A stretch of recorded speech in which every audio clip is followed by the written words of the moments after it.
Hello and welcome to Twist List. Today we are looking at 10 tests for guilt at the Salem Witch Trials. Rhetoric is only as potent as its source material. This is why any allusion to the Salem Witch Trials of 1692 is so effective.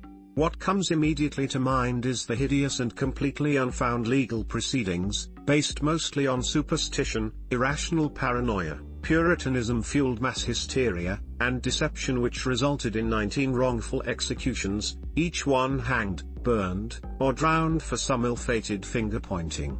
The imagery evoked is just as barbaric and painful as the means by which these accused witches were tried and ultimately proven guilty. In actuality, most of the afflicted were just suffering from some mental illness medical science hadn't quite caught up to at the time, evil being amongst the worst. No epidemics. Here are 10 ways their verdict was ascertained.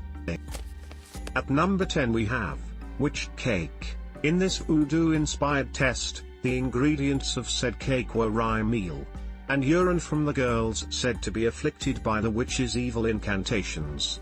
The test had dogs eat this cake, after which the alleged witch should scream out in pain, for in the process of her cursing the victims, she sent invisible particles of herself, the embodiment of pure evil, that is, which would show up in the urine. The cake, then, was effectively a voodoo doll of herself in a way. This superstition came from the Cartesian doctrine of effluvia, which logically was prescribed as a document of medical fact.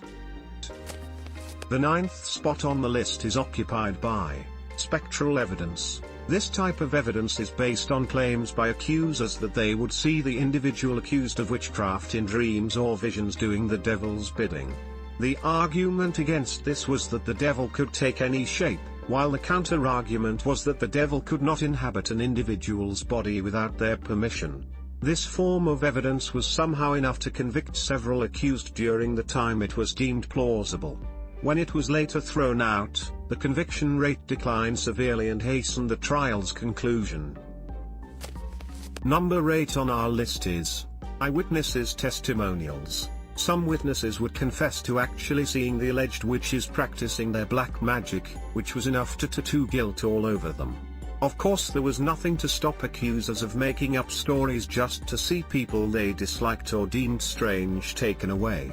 Many accusations stemmed from the belief that a death or illness had been caused by witchcraft, which upon filing with a magistrate and being deemed credible would lead to an arrest on the charge of affliction with witchcraft or entering a covenant with the devil.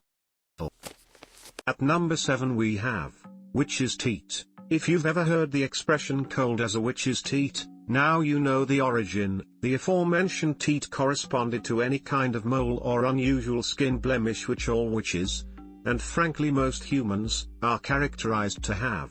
The test was that this teat would be pricked with a needle, and if the recipient didn't bleed or feel it, then surely there was a witch in our midst.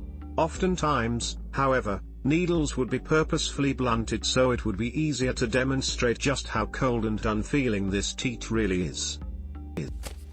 Number 6 on the list is artifacts. Sought after in the accused home were any artifacts corresponding to witchcraft that could be used as evidence for condemnation.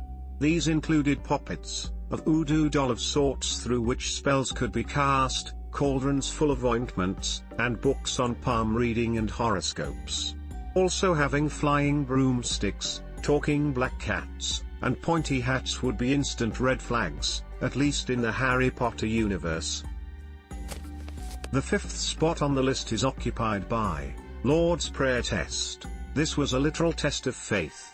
The accused would be made to recite the Lord's Prayer without error. This included any stumbling, stammering, or outright spasming. As elocution is a painstaking art, it seems that any average human would slip up, but under God's eyes, as well as whoever else sees themselves fit to judge, mistakes are unacceptable.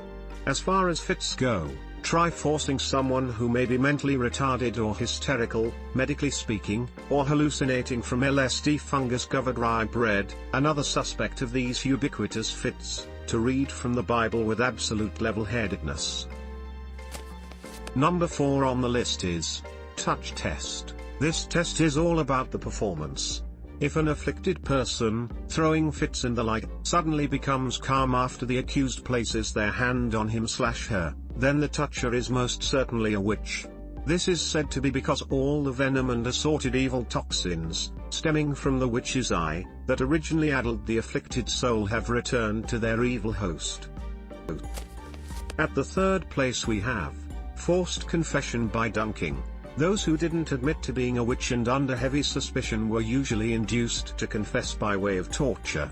One method was dunking, in which the accused would be held underwater repeatedly until they were successfully broken down. This is also an effective means to brainwash someone into believing a lie, anything to make the inhumanity cease. At the second spot is pressing, another means of torture designed to make the accuser talk, but made it impossible for them to talk, much less breathe. Called pressing, the subject is placed beneath heavy stones, meant to literally crush you into submission. One such recipient endured this very treatment, an 80-year-old man named Giles Corey, accused of being a warlock. Yes, men could be accused as well. He refused to give a plea each of the several times he was asked, and was ultimately crushed to death by the stones, which, as it turned out, were more likely to speak than he was. And finally, at number 1, bound submersion. There was no favorable result in this test. Essentially, the alleged witch would be bound at the hands and feet, with heavy rock attached, and thrown into a body of water. If the body floated to the surface, that was proof, along some kind of whimsical lines, that the accused was indeed a witch, at which point they'd execute her by some other means. If she sank to the bottom, and inevitably drowned, she was innocent. Given that none of these girls had received any proper Navy SEALs training, inhale, hold your breath, don't panic, about 100% of them drowned, with apathetic stand-us by shrugging it off, thinking oh well. Now we know. Thanks for watching. If you enjoyed this video and would like to see more, then please hit the subscribe button.